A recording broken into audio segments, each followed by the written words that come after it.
if you're gardening, it's a quick turnover of manure and urine. Also, if you're in a survival situation and you want meat, this is a quick turnover of meat also. Rabbits, number one on a small homestead.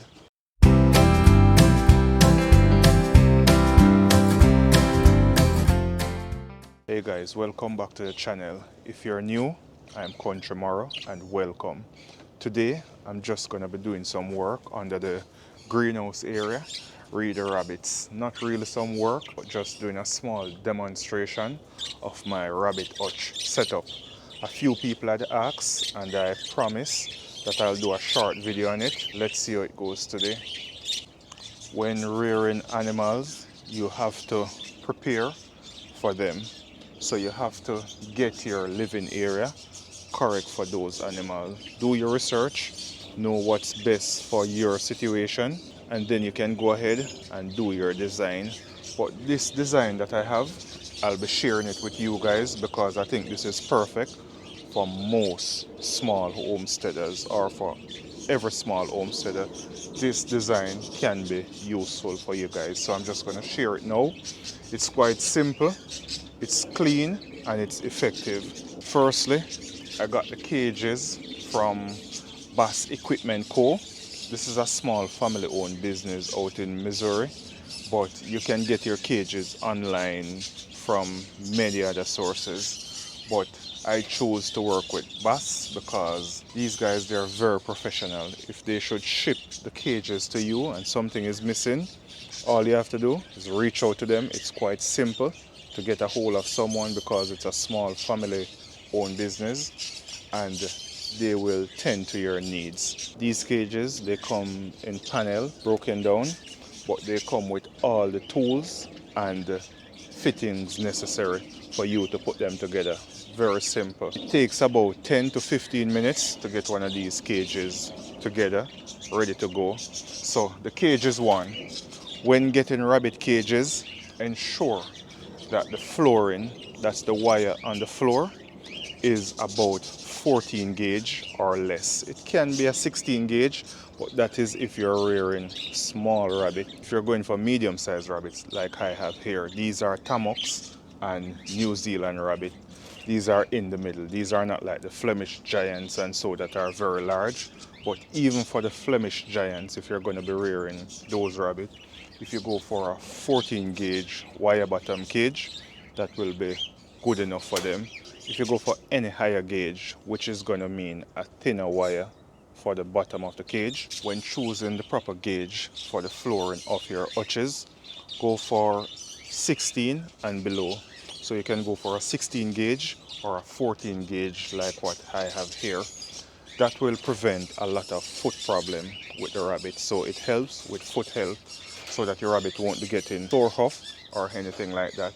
So it really helps with the gauge of the wire that you're going to be using on your flooring. So the gauge of the wire that you'll be using on your flooring really makes a difference in your rabbit's foot health. These cages are 38 inches wide and 32 inches deep. I think the height of them are about 20 inches. So 38 by 32 and the height is 20 inches. These cages are large enough for any breed of rabbit you'll go with. So I think that measurement will be good for any breed of rabbit you're going in with. These are galvanized wires because rabbit urine, it is very corrosive. So you want to have things in place that won't just rot away on you in a short space of time. So much for the cages. Let's just talk about the setup now. The setup is quite simple. I think the cages are the most expensive part of this entire setup. It's about $60 per cage, and I think it's the most expensive part of the setup, as I've said before. So once you get your cages and you put them together, you're gonna get some 4x4 like what you see I'm using here. Before I made a mistake and went ahead with 2x2. But if your cages are going to be outside or your hutches are going to be outside in the element, I think it's best for you to go with the 4x4. It's way much sturdier hence it can hold a lot more weight. So just go for the 4x4 and you will be good. Treated lumber, you will be good all the way. And folks, none of this have to be brand new. You can get repurposed lumber and repurposed material and do all of this what you see I have here. Once you get your cages, that's the hardest part. To get everything together after that, it's gonna be quite simple. Maybe you will need a second pair of hands, but everything else is gonna be quite simple. You don't need any tape measure or anything to do any form of measurement the moment these cages are together because they're uniform. So what I do is I get the cage, I get one 4x4 and I affix the cage to the 4x4. Let me take you guys in a bit closer and show you what I'm talking about. This cage right here, screw right here, where I just screw it into the 4x4 and just attach the cage to it or hook the cage onto it, and that's simply it.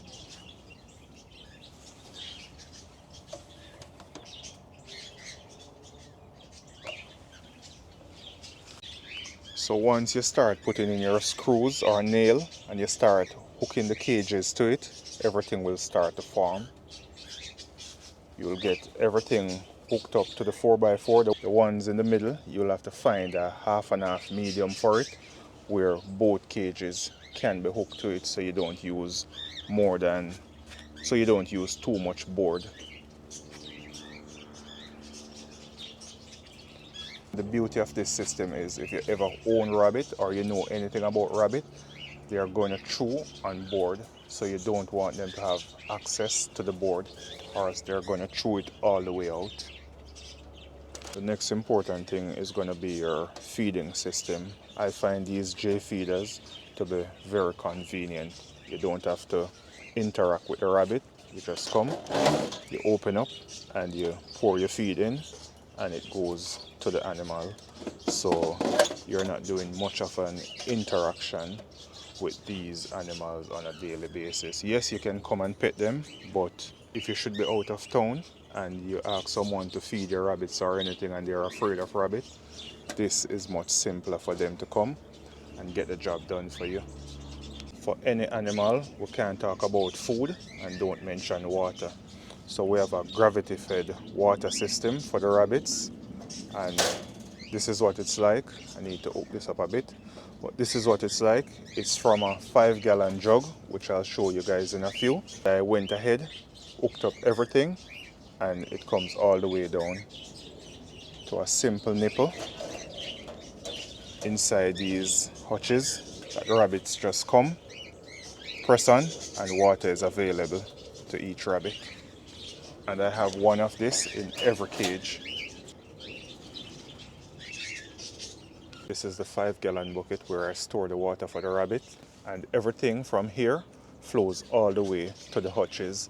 I'll put all of these fittings in the description for you guys to find them easily, and they are quite inexpensive. I think this part here is for like $3 or so, and the hose set with the nipples came to like $14, and I got like maybe 24 nipples in it, so it's very inexpensive.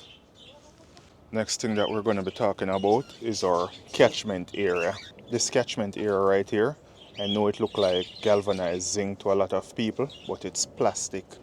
These plastic sheeting, I get them at Lowe's or Home Depot. I think it's about $23 a sheet. I don't remember the length, but I get a few of them, cut them, and just place them underneath the hutches. So the angle of these is about 62. It's about a 62 degrees angle. I'm not quite sure, but it looks close to a 62 degrees angle.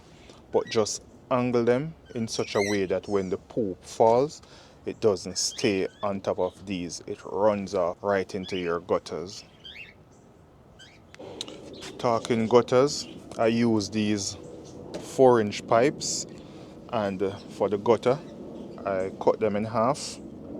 So one piece of pipe will give me 2 lengths of gutter depending on how I want it, but I just go for them like this, cut them in half, send them down, and then now I have a control area for them at the tip of the gutter. So whenever they come and I'm washing out, things are not just blowing all over the place or messing up the entire place. It's controlled and it goes all the way down to my catchment bucket right here. Also, roofing is a must. I didn't went for metal sheeting. I use the same plastic sheeting for the roofing. These will keep the rabbits way cooler than any metal sheeting. So I went for these, and I have a double roof here by default because I had extra plastic sheeting. Other than that, you can just go for a single piece because these plastic sheeting will keep the rabbits very cool. I know I have a lot of viewers from Jamaica. If you're looking for plastic sheeting for the roof and the catchment and you can't find anything like these, down by Red Stripe, I don't know if they still have them, but down on Marcus Garvey Drive, that is, you can go and they have some flat plastic sheeting that we used to use back then for goats. You guys can get those. They're easy to cut and you can use them for your roofing and your catchment area also. To have 4 hutches, 38 by 32, 20 high, it's going to take up a space of, you're going to measure where the wood sticks out. So if you have a 6-foot length area, you can fit 4 rabbit hutches easily. Well, of this size, you can go smaller, but I'm talking about 4 rabbit hutches of this size. So they really don't take a lot of space. And if you're going with just a buck and a doe, you'll have 2 cages with the buck and the doe separate, and you'll also have 2 empty cages for the baby rabbits, and you just make sure that you get rid of them, you process them by they reach maybe about 9 or 12 weeks before they start breeding. You can process them at that time, or if you want to sell baby rabbits, you can go ahead and sell baby rabbit. But a setting like this is very convenient for the small urban homesteader. When you have a design like this, cleaning becomes simple, and I'm just going to demonstrate a bit to you guys, even though I've went ahead and cleaned these earlier this morning. So for my setup, it's as simple as this. I have these measuring sticks that I just keep right here, and the poop would fall on these plastic sheeting, come all the way down into the gutter area, and I'll just take these sticks and just push them off, and they'll fall into the bucket. After which I'll take this catchment bucket here and move it to somewhere that I'm storing my rabbit manure. Let me show you guys how I store my rabbit manure when I'm not throwing it into the garden or on the lawn immediately. I use 5-gallon buckets. I just pour the poop into these buckets, and whatever liquid is in it, I have some holes in the bottom of these buckets, so those will drain away. Then I'll just come and cover the buckets. When I'm finished, no fly, no smell, everything is good. So you're keeping it clean and simple. I know you guys may have seen some wood shaving in the manure just a while ago. Reason being, this mother rabbit here, she's supposed to have baby today. So I went ahead, put her box in her hutch with some pine shaving inside of it for her to have her baby or for her to give birth. So she's just scratching away now and things are falling through. So for the pine shaving, those won't affect your plant. But what I try not to do is to feed the rabbits a lot of grass with grass seeds. I try to feed them leafy stuff so that the manure stays clean. I'm not introducing weed to my garden at no time at all when fertilizing with the rabbit manure. For this girl right here, the last time she had baby, she had 12 and we lost 4 of them. Hence, I couldn't meet the demand of a lot of people that wanted rabbit at that time. But this time, whatever amount she have, I think I'm going to try my best to save all. I think the last time when she had baby, it was in May, and it was that rainy period, and it was all a mess, so we lost a few of them. This time around, we're in the cooler months and the drier months here in Central Florida, so I'm hoping that we can have 12 more and all 12 will survive. Rabbits take 28 days, between 28 and 30 days on average to have babies. However, I stick to 28 days. So on day 27, I introduce the box to the rabbit. That's a nesting box. I introduce it to the rabbit because if you introduce the box too early to the rabbit, what she's going to do is she's going to poop and pee all over in that box, and that can cause a lot of germ built up in your boxes and even pose disease for your baby rabbit. So you want to keep it as clean as possible. Rabbits are very fast growers. Within 6 weeks you can be weaning these babies from the mother, and within 9 to 12 weeks they are ready to be processed. So it's a quick turnover if you're going in it for money. If you're gardening, it's a quick turnover of manure and urine. Also, if you're in a survival situation and you want meat, this is a quick turnover of meat also. Rabbits, number one on a small homestead. With all of what I'm saying, keep your animal in a clean environment at all time. Ensure that you have a system that is easy to clean. If you set up a system and it's challenging, you're going to be demoralized. You're going to have days when you just don't want to go out and clean it because it's a challenge. Set it up so that it is very easy for you or your children or just anyone around the yard. You just want it to be a good experience with your animal in every single way. So keep them clean, have a system that works, and you'll really enjoy having rabbits on the homestead. The breeds of rabbit and the reason why I keep these two breeds is because I'm in a hot environment, a very humid environment, Central Florida. The Tamok, they are very good in this type of environment. The New Zealand, they are okay in this type of environment. In Jamaica, where I'm from, we have a lot of New Zealand, so they can manage to eat, and I see a lot of African farmers with the New Zealand. But the New Zealands are more of a milder rabbit. They can't handle the heat as good as the Tamok from my experience, especially when it comes to midsummer here in Florida. So if you're in a hot environment or a very humid environment, ensure you go for a breed that can handle that environment, and I would recommend the Tamok all day. For this litter, I'm just gonna wait and see the size of the litter before I say anything about selling any rabbit, because we have 4 people waiting on babies from us. I'm not even sure if it's called litter, but I'm just saying litter. I'm not an academia, I'm just country. Please remember that. But for this litter, let's wait and see what she gives us in this breeding, and then after they are weaned, I can go ahead and breed this black female that I have right over here. I'm going to be breeding her with the gray Tamok down here, because the sire for this one over here is a buck over on the other side of the yard. That's going to be it from Country Morrow. God bless you all. See you in the next one. Happy gardening and cheers. Those are the babies. These are some New Zealand mixed with Tamok. I'm trying to do a New Zealand Tamok breed for the gardeners here in Central Florida that are getting rabbits from me. These deal with the heat way much better when you crossbreed them. So I'm just going for the New Zealand and Tamok for my Central Florida gardeners who are looking for rabbits.